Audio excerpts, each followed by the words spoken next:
experiencing, I believe that engagement actually starts with our ability to sit in ambiguity and then have the courage to sit there and then say, what is that first step going to be? And how am I going to choose to not go down this path of fear and doubt and doom and gloom and panic, but am I going to go down this path that is filled with opportunity, with liberating myself from that, and then innovation to find ways to engage and further the things that I care about and the people that I'm connected with. I'm reminded of Andy Politz is a guy, he's actually from Columbus, who's been on a number of Mount Everest expeditions, has climbed Mount Everest many different times.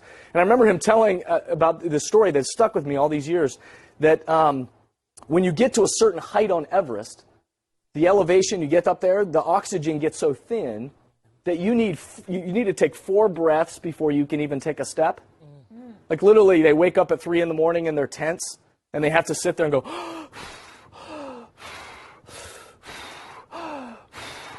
put on their shoe. 4 breaths, tie their shoe. Oh my God. 4 breaths, put the other shoe on. Wow. And as that image has stuck with me, because there are times in all of our lives, sometimes in times like this where things are uncertain and ambiguity, where we need to remind ourselves that what we need to do is have the courage to take those 4 breaths and then figure out, not aimlessly, but what's that next action? That's right. What's that next way that I'm going to engage with the people in my life and with the people around me? And so I remind ourselves, like I think about my times in my life, I've lost both my parents in the last 5 years. Wow. At a time when I didn't think that was going to happen. And that image again came back, that some days we just have to have the courage to sit in that ambiguity and to take those 4 breaths and then figure out what's the next step. Am I going to be courageous enough to engage? Yeah. And what's that going to look like? I've been asked a number of times over the last few years to, for whatever reason, this word, to talk about how not only engagement and how do we lead, and then what's the culture that we're trying to create, but this word spark. Many different conferences have used, companies and conferences have used this term of, sparking innovation or sparking culture or sparking engagement. And so and oftentimes as a keynote, they've asked me to talk about what does it mean to spark. And when I've been asked that, the story that came to my mind is, I don't know if you saw it, but I think Derek Sivers was the one that made it popular. But there was a viral video a few years ago going around, and it was this outdoor concert scene. Big grassy landscape, there's a band playing off, beautiful summer day, and all these people on the field are dancing.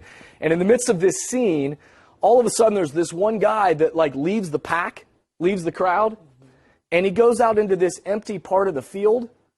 And I'm going to stand up for this, because he goes out into this area and he just starts doing this weird dance, and he's obviously he's into something, but he's just got his own unique dance to do. Mm-hmm. And this video went viral because over the next 3 minutes of him off by himself doing this, all of a sudden something interesting happens. Somebody sees it. Yep. Mm-hmm. Yep. And then they leave the pack and they come down next to this guy and they start standing next to him and they start doing the same thing with him.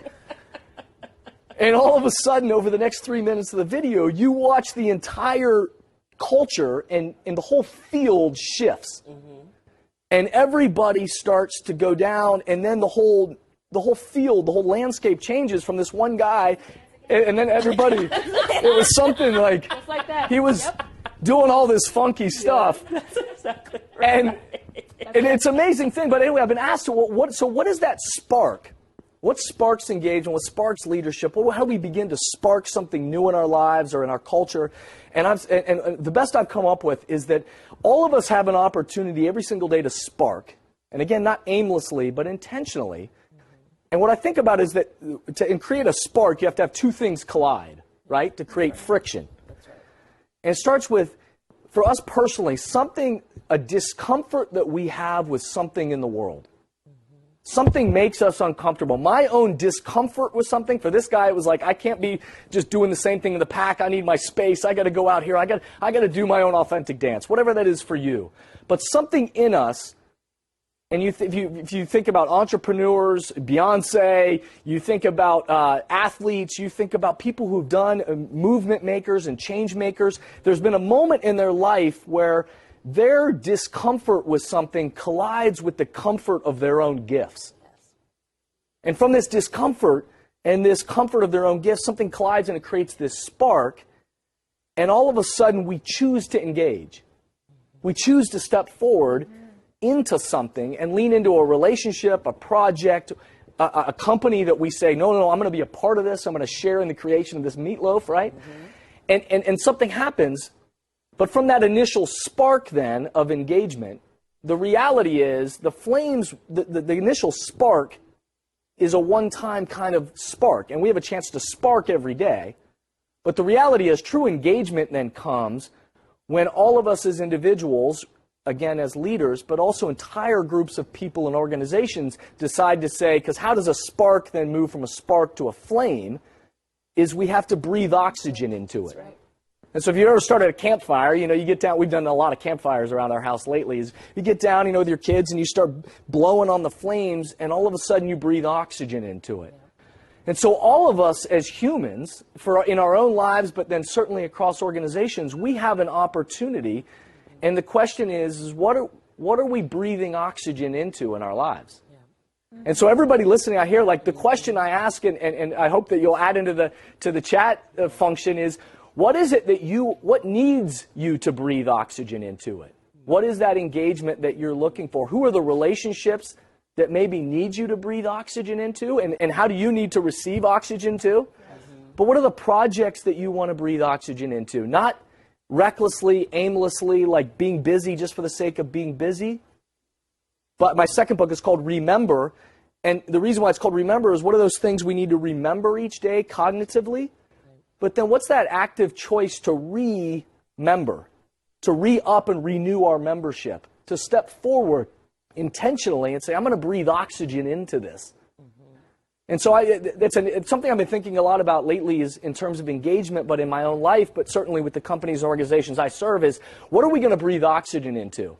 And as both you guys identified, Lashandra, what you were talking about at Cover My Meds, companies and organizations that realize that they are always creating culture. That's right. And they are always in the game.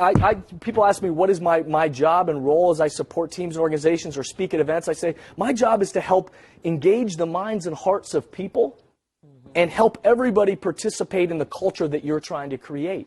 Yeah. And how amazing that is that all of us every day, we co-create the culture together. And the best organizations are the ones, which it sounds like what you're describing at Cover My Meds, is in my book, Thermostat Cultures, I talk about what's the process that we go through to lead change. Because most people don't study change theories and understand, that's not something interesting that most people study. But if you study change theory, it all follows the same pattern. How do we as individuals and how do groups of people proactively shape the culture that we want? So in that book, I talk about what's the process that we go through to engage those minds and hearts. And from an organizational standpoint, to make sure from the way we hire, to the way we onboard, to the way that we engage their mind and hearts in the creation, I talk about creation of our own cup of coffee, or in this case, creation of our own meatloaf. That's right. Right? That we need to make sure that we have values that links to language that drives the behavior that we want, and we need to be able to anchor it every single day in every single thing that we do. And the best teams, the best leaders, the best organizations are the ones that are committed to breathing oxygen every day, to have the courage to sit individually, but then the courage to step forward collectively. And then are the ones that are disciplined enough to follow that process and to realize that we have to be committed to the process, the infinite process, rather than the finite results. That's right. And then in the process of that, we build and create the kind of meatloaf that we want. That's right. Tasty meatloaf. And it's a meatloaf that sustains people. That's right. That they want a table they want to eat at. That's right. And they realize they are a co-creator in that process of shaping that meatloaf. And that is what it means to engage. To step forward and to breathe oxygen and have the courage to do it for something greater than ourselves. Absolutely.